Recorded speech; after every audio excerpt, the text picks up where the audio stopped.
प्रिय छात्रों, कक्षा 11 विषय गणित के अंतर्गत हम लोग संबंध एवं फलन अर्थात रिलेशन एंड फंक्शन का अध्ययन कर रहे हैं। हमने इस चैप्टर से संबंधित आपको बताया कि अगर दो समुच्चय दिए गए हों तो उन दोनों समुच्चयों का क्रमित युग्म किस प्रकार से ज्ञात करते हैं और फिर इनका कार्तीय गुणनफल किस प्रकार से ज्ञात करते हैं। और इसके बाद हमने ये भी बताया कि इससे संबंधित जो प्रश्नावली था 2.1 उसको हमने पिछले वीडियो में कंप्लीट रूप से जो है पढ़ा था। अब आज की इस वीडियो में हम प्रश्नावली 2.2 से संबंधित जो बेसिक कॉन्सेप्ट है उसको पहले पढ़ेंगे और फिर इसके बाद इस प्रश्नावली को देखेंगे। तो इसके लिए जो बेसिक कॉन्सेप्ट है इसमें हम सबसे पहले मान लेते हैं कि दो समुच्चय अगर मान लीजिए दिया हो, एक समुच्चय हमने पी लिया जिसके अवयव ए, बी और सी दिए गए हैं, और एक समुच्चय हमने क्यू लिया जिसके अवयव मान लीजिए कि अनिल, इसके बाद मान लीजिए भानु है, भानु, इसके बाद विनोद, और फिर हमने इसके बाद चंदन, और फिर हमने दुर्गेश लिया। ये दो समुच्चय हमने पी तथा क्यू को इस प्रकार लिया जिसके अवयव ए, बी, सी तथा अनिल, भानु, विनोद, चंदन और दुर्गेश हैं। तो हम पिछले वीडियो में इस बात को भाई जानते हैं कि इनका कार्तीय गुणनफल यदि हम P क्रॉस Q को निकालें तो क्या होगा। तो इसका जो कार्तीय गुणनफल होगा वो क्या क्या होगा। तो एक होगा, पहले तो इसका इसके साथ होगा, यानी ए का अनिल के साथ, ए का भानु के साथ, ए का विनोद के साथ, ए का चंदन के साथ, ए का दुर्गेश के साथ। इसी तरह से बी का अनिल के साथ, बी का भानु के साथ, बी के विनोद के साथ, बी का चंदन के साथ और बी का दुर्गेश के साथ एक क्रमित युग्म लिखेंगे। और इसके बाद सी का भानु अनिल के साथ, सी के भानु के साथ, विनोद के साथ, चंदन के साथ और दुर्गेश के साथ इनका क्रमित युग्म जो हम लिखते हैं एक समुच्चय के अंतर्गत, वह इसका कार्तीय गुणन होता है। तो यहाँ मैं लिख भी देता हूँ, ए के साथ क्या आएगा भाई, अनिल आएगा, अनिल, ये एक क्रमित युग्म हो गया। ए के साथ जो है भानु आएगा, भानु, ये एक क्रमित युग्म होगा। फिर ए के साथ विनोद आएगा, विनोद, फिर ए के साथ चंदन आएगा, चंदन, और फिर ए के साथ दुर्गेश आएगा। ये एक क्रमित युग्म हो गया। फिर इसके बाद बी वाला शुरू करेंगे तो बी के साथ क्या आएगा भाई, अनिल आएगा, अनिल, और फिर बी के साथ क्या आएगा, भानु आएगा, भानु, और फिर से बी के साथ क्या आएगा, विनोद आएगा, विनोद, और फिर बी के साथ क्या आएगा, बी के साथ फिर चंदन आएगा, चंदन, और फिर बी के साथ क्या आएंगे, तो बी के साथ अब दुर्गेश आएगा, दुर्गेश। अब सी के साथ शुरू करेंगे तो सी के साथ फिर क्या आएगा, सी के साथ अनिल, अनिल, फिर सी के साथ क्या आएगा, भानु, और फिर सी के साथ क्या आएगा जो है विनोद, और फिर सी के साथ क्या आएगा, चंदन, और एक आएगा अंतिम सी के साथ क्या आएगा भाई, सी के साथ आएगा जो है दुर्गेश। तो इस प्रकार से ये इसका P क्रॉस Q का मान हमने निकाल लिया। अगर हम इसमें संबंध को समझें कि संबंध होता क्या है, तो इसकी पहले मैं एक परिभाषा लिखूं। यदि हम इसकी परिभाषा में लिख रहा हूं कि यदि हम P क्रॉस Q के प्रत्येक अवयव, प्रत्येक क्रमित युग्म अर्थात ऑर्डर पेयर यहाँ पर मैंने लिखा यदि हम P क्रॉस Q के प्रत्येक क्रमित युग्म ऑर्डर पेयर के प्रथम घटक x तथा द्वितीय घटक y के बीच संबंध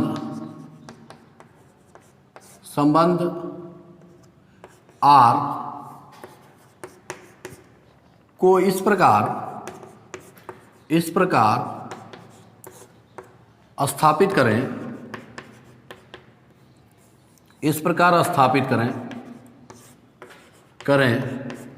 कि क्या होगा भाई, इस प्रकार स्थापित करें कि यहाँ पर R बराबर क्या होगा भाई, एक क्रमित युग्म एक्स वाई, इसके प्रथम घटक और इसके द्वितीय घटक X Y such that x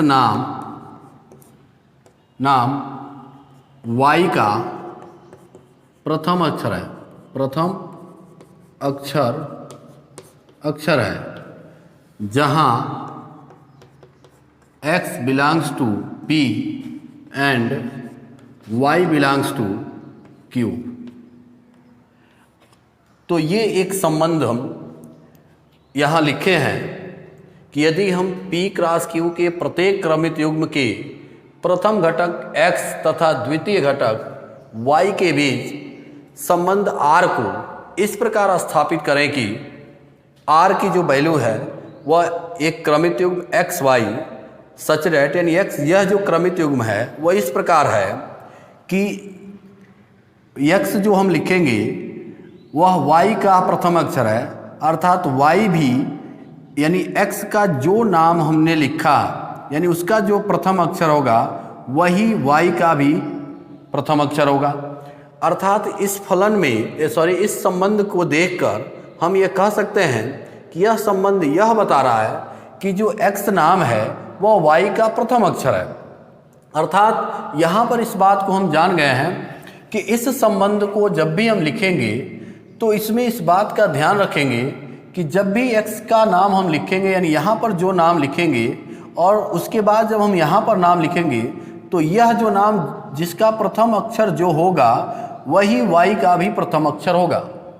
तो इस संबंध को हम एक और रूप से लिखते हैं। देखिए तो यहाँ पर इस संबंध R को मैं लिख रहा हूँ इसके अनुसार। तो इसके अनुसार देखिए ये कह रहा है कि एक्स वाई यानी ये लिखना है किस तरह से, x नाम जो है y का प्रथम अक्षर है। तो इस संबंध में यानी इसके जो क्रमित युग्म है इसको हम इस संबंध के अनुसार अगर लिखेंगे तो क्या होगा। देखिए a अगर हम यहाँ पर लिख रहे हैं a, तो ये x नाम y का भी प्रथम अक्षर है तो y का भी a से ही शुरू होना चाहिए। तो देखिए अनिल है, ANIL अनिल हो गया। फिर अब जो कर रहा है फिर दूसरा हम लिखेंगे, मान लीजिए क्रमित युग्म में देखेंगे a और इसके अलावा फिर कोई नाम a से ही शुरू होना चाहिए तभी हम लिखेंगे इस संबंध के अनुसार। तो यहाँ पर अब a के बाद दूसरा कोई नाम नहीं है जो a से फिर शुरू होता हो, यानी यह सब अलग हो जाएगा। तो ये इसका मतलब इस संबंध में यानी इस संबंध के अनुसार ये जो हमने एक क्रमित युग्म लिखा है ऑर्डर पेयर, इसमें ये वाला संबंध इसके अंदर आ जाएगा, ये क्रमित युग्म इस संबंध के अनुसार आएगा।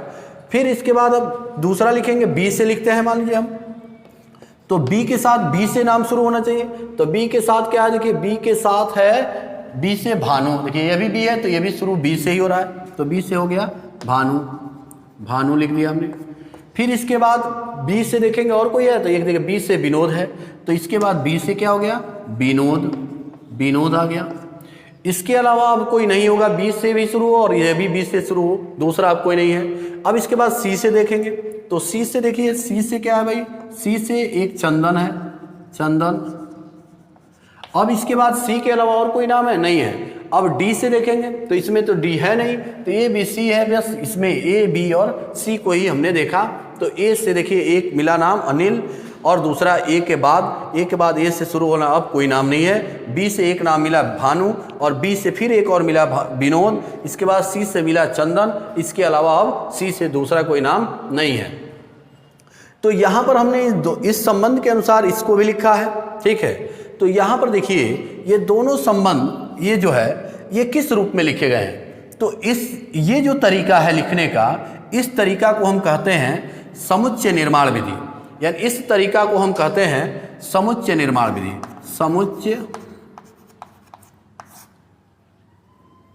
समुच्चय निर्माण विधि। यहां पर मैं लिखूंगा इसको समुच्चय निर्माण विधि।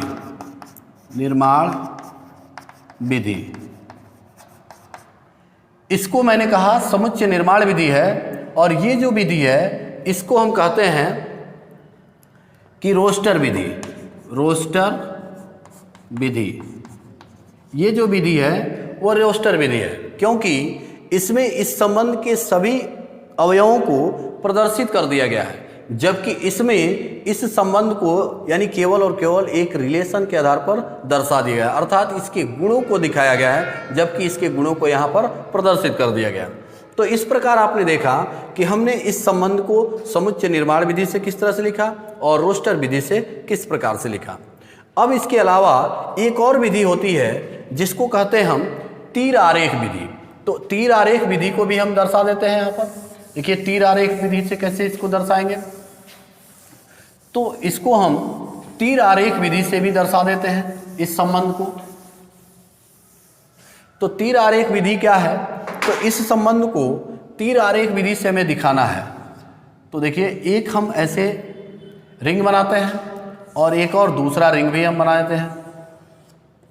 देख लीजिए ये दूसरा रिंग है, ये दो रिंग हमने बनाया। इसमें जो है समुच्चय P के अवयव होते हैं और इसमें समुच्चय Q के अवयव होते हैं, और इसके अवयवों को हम लिख देते हैं यहाँ पर। तो A, B और ये है C, और इसके भी अवयव कौन कौन है, तो एक है अनिल, यहाँ पर दूसरा है क्या भाई अनिल, तो ये है अनिल, इसके बाद है भानु, इसके बाद है विनोद, इसके बाद है चंदन, इसके बाद है दुर्गेश, ये दिए गए हैं। तो ये जो संबंध R है, यह संबंध R किस प्रकार से जुड़ा है इसके साथ, तो हम देख रहे हैं क्या, यह संबंध R यानी इसको जोड़ा गया है किस तरह से, तो ये कह रहा है कि यानी प्रथम अवयव और दूसरे अवयव का जो पहला यानी अक्षर है वो दोनों का सेम है। तो यहाँ पर देखिए ए का अनिल के साथ है, तो इसमें हम एरो 3 किसको दिखाएंगे, इस संबंध को हम दिखाए हैं R से, तो इसको हम R से ऐसे प्रदर्शित कर देंगे, यानी ऐसे तीर का निशान। तो ये ए जो है अनिल से जुड़ा है, देखिए। फिर कह रहा है कि इसके अलावा ये नहीं किसी से जुड़ा है। इसके बाद बी जो है वो भानु से जुड़ा है, देखिए भानु से जुड़ा है। फिर बी का संबंध विनोद से भी है, देख लीजिए। और इसके बाद सी का संबंध चंदन से है, इसके बाद सी का संबंध किससे है, चंदन से है। तो ये जो प्रदर्शित करने का हमने इस रिलेशन को जिस तरह से दिखाया है, दर्शाया है, इसी संबंध को दर्शाने की इस विधि को हम कहते हैं तीर आरेख विधि। तो ये जो संबंध है वो तीर आरेख विधि कहलाएगी। अब इस तीर आरेख के बाद इसमें जो सबसे इंपॉर्टेंट चीज है वो आपको ये जानना है कि इसको हम इस समुच्चय को क्या कहते हैं। तो इस समुच्चय को हम कहते हैं जो है पूर्व प्रतिबिंब। ये पूर्व प्रतिबिंब है और इसको कहते हैं प्रतिबिंब, इसको बोलते हैं प्रतिबिंब। पूर्व प्रतिबिंब अर्थात प्री इमेज, और इसको कहते हैं इमेज। ये पूर्व प्रतिबिंब है और ये प्रतिबिंब है, यानी इसके जो ये समुच्चय Q के जितने अवयव हैं वह इसके क्या कहलाते हैं, प्रतिबिंब कहलाते हैं, और यह इसका क्या कहलाता है, पूर्व प्रतिबिंब कहलाता है।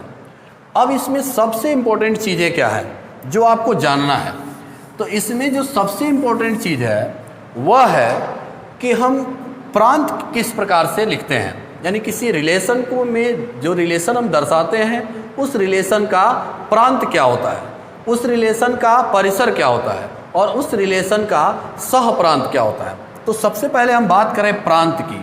प्रांत प्रांत अर्थात इसको कहते हैं डोमेन। डोमेन तो प्रांत क्या है भाई, देखिए यहाँ पर ये जो समुच्चय P के जो घटक हैं, ठीक है ना, ये जितने जितने घटक प्रतिबिंब बनाने में भाग लिए होते हैं उन अवयवों उन्हीं घटकों को हम प्रांत कहते हैं।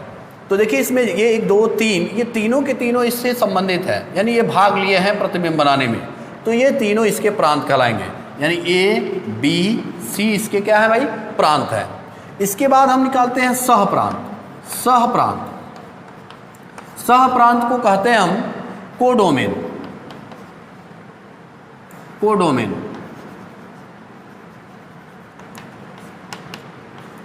कोडोमेन। अब देखिए सह प्रांत का मतलब ये हुआ कि जो प्रतिबिंब वाले ये जो यानी Q है, देखिए ये पूरा, इसके जितने भी जो सदस्य हैं, अवयव हैं, सभी के सभी सदस्यों का समुच्चय सह प्रांत कहलाता है, यानी इसके प्रत्येक सदस्यों का समुच्चय सह प्रांत कहलाएगा। तो सभी सदस्यों को लिख दीजिए। तो इसमें आएगा अनिल, इसके बाद आ जाएगा भानु, भानु, फिर इसके बाद आ जाएगा विनोद, विनोद, फिर इसके बाद आ जाएगा चंदन, चंदन, और फिर इसके बाद आ जाएगा दुर्गेश, दुर्गेश। यानी इसका मतलब ये हुआ कि इसके जितने भी अवयव होते हैं उन सभी अवयवों को अगर हम समुच्चय के अंतर्गत लिख देते हैं तो यह इसका क्या कहलाता है, इस संबंध के लिए यह प्रांत कहलाता है, यानी सॉरी सह प्रांत कहलाता है। अब एक बचता है परिसर। परिसर किसे कहते हैं, यानी रेंज। रेंज किसे कहेंगे, परिसर। तो यहाँ देखिए परिसर की बात अगर हम करें, परिसर की, तो देखिए प्रतिबिंब में ही यानी परिसर मिलता है, यानी इसके द्वारा जो रिलेशन, तो कौन परिसर होगा, इसके कौन कौन अवयव परिसर में भाग लेंगे, तो जो कनेक्टेड अवयव है, यानी देखिए ये एक अवयव इसके कनेक्टेड है, ये भी कनेक्टेड है, ये भी कनेक्टेड है, ये भी कनेक्टेड है, लेकिन ये कनेक्टेड नहीं है, तो यह जो है सह प्रांत में आएगा, परंतु परिसर में अब यह नहीं आएगा। जितने कनेक्टेड होंगे बस वही परिसर के अंतर्गत आते हैं, बाकी परिसर के अंतर्गत नहीं आते हैं। तो कौन कौन आएगा, अनिल आएगा, अनिल, फिर कौन आएगा भाई, भानु आएगा, भानु, फिर कौन आएगा, विनोद आएगा, विनोद, फिर कौन आएगा, चंदन आएगा, चंदन। बस यही अवयव जो है परिसर के अंतर्गत आएंगे, बाकी नहीं आएंगे। अब इसमें देखिए एक चीज़ आपको मिल गया, एक चीज़ क्या मिला कि जो परिसर है, परिसर वह सह प्रांत का एक उप समुच्चय है, और ये जो उप समुच्चय होता है कभी कभी तो ये इसके बराबर भी हो जाता है, यानी इसका मतलब कि परिसर, परिसर, परिसर जो है यह सह प्रांत के उप समुच्चय भी होता है और इसके बराबर भी होता है, सह प्रांत। यानी ये सबसे ज़रूरी चीज़ है, इसको भी आपको जानना है कि परिसर कभी कभी या कभी कभी तो इसके बराबर भी हो जाता है, और यह हमेशा इसका जो है सह प्रांत का सबसेट होता है, ठीक है। अब हम क्या करेंगे, ये सारी चीज़ें तो आप ये जान चुके हैं कि इसमें हमने कैसे इसको पढ़ाया है, कि सीधे सीधे इस रिलेशन को किस प्रकार से समझते हैं। इसी का प्रयोग आपके इस प्रश्नावली में दिया गया है 2.2 में, जिसका प्रयोग आपको ये अगर याद आता है तो वहाँ भी किसी प्रकार की कोई दिक्कत नहीं होगी। हम एक उदाहरण पहले देखते हैं और इस उदाहरण के आधार पर हम प्रश्नावली के सभी सवालों को हल कर जाएंगे। एक उदाहरण मैं लेता हूँ, देखिए एक उदाहरण दिया गया है और वो क्या क्या है, ऐसे दिया गया है उदाहरण कि कह रहा है मान लीजिए कि एक सेट ए दिया गया है और ये जो सेट ए है इसके अवयव 1 2 3 4 5 और 6 है, ये ऐसे दिया गया है। और जो रिलेशन दिया है, रिलेशन आर बराबर दिया है, रिलेशन क्या कि एक्स वाई एक क्रमित युग सच रहे वाई बराबर दिया है क्या, x+1, वाई बराबर x+1 दिया है, द्वारा ए से ए में संबंध, एक संबंध परिभाषित कीजिए। आपको इसके द्वारा ए से ए में संबंध परिभाषित कीजिए। और इसमें क्या क्या दिया है, पहले ये कि इस संबंध को एक तीर आरेख द्वारा दर्शाइए। इस संबंध को तीर आरेख से दर्शाना है, तीर आरेख। और इसके बाद कह रहा है कि इसके दूसरे प्रश्न को दिया है कि आर के प्रांत, यहाँ देखिए प्रांत, सहप्रांत और फिर क्या दिया है, तथा परिसर ज्ञात कीजिए, तथा परिसर ज्ञात कीजिए। परिसर आपको निकालना है। तो कोई बात नहीं, इस क्वेश्चन में जिस तरह से दिया है हम उसको वैसे हल करेंगे। तो इसको अभी हमने देखा कि इसको हल करने का क्या तरीका है। यहाँ पर इसको सॉल्व करते हैं। तो पहले रिलेशन को देखते हैं, रिलेशन क्या कर रहा है। रिलेशन कह रहा है कि y की जो वैल्यू है वो x+1 के बराबर है। तो इस रिलेशन के आधार पर हम इस कार्य को करेंगे। तो यहाँ पर देखिए, यहाँ पर रिलेशन क्या दिया है, r बराबर दिया है कि x सच डैट, यहाँ पर y, ये एक क्रमित युग्म है, सच डैट y बराबर क्या है, x+1 है। और a की वैल्यू क्या दिया है भाई, a की वैल्यू दिया है यहाँ पर 1, 2, 3, 4, 5 और 6 दिया है। तो a से a में ही इस संबंध को बनाना है। तो सबसे पहले हम यहाँ पर लिखते हैं y बराबर दिया क्या है, y बराबर x+1। तो जब हम x बराबर 1 लेते हैं तो y की वैल्यू क्या होगी, तो y बराबर क्या होगी भाई, 2 होगा। इसी प्रकार x बराबर 2 रखने पर y की वैल्यू क्या होगी, 3 होगी।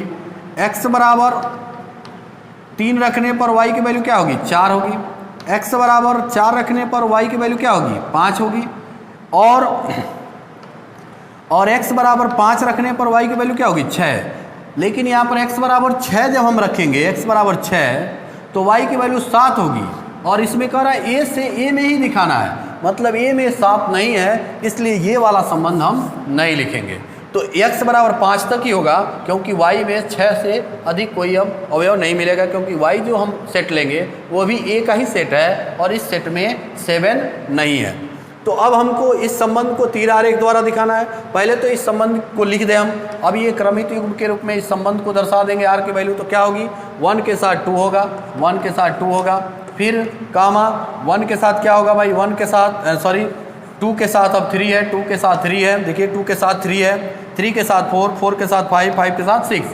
तो यह हो जाएगा कामा, ये 3 के साथ अब क्या होगा 4, और फिर 4 के साथ होगा 5, और फिर 5 के साथ क्या है भाई 6। यानी इस संबंध को हमने लिख दिया।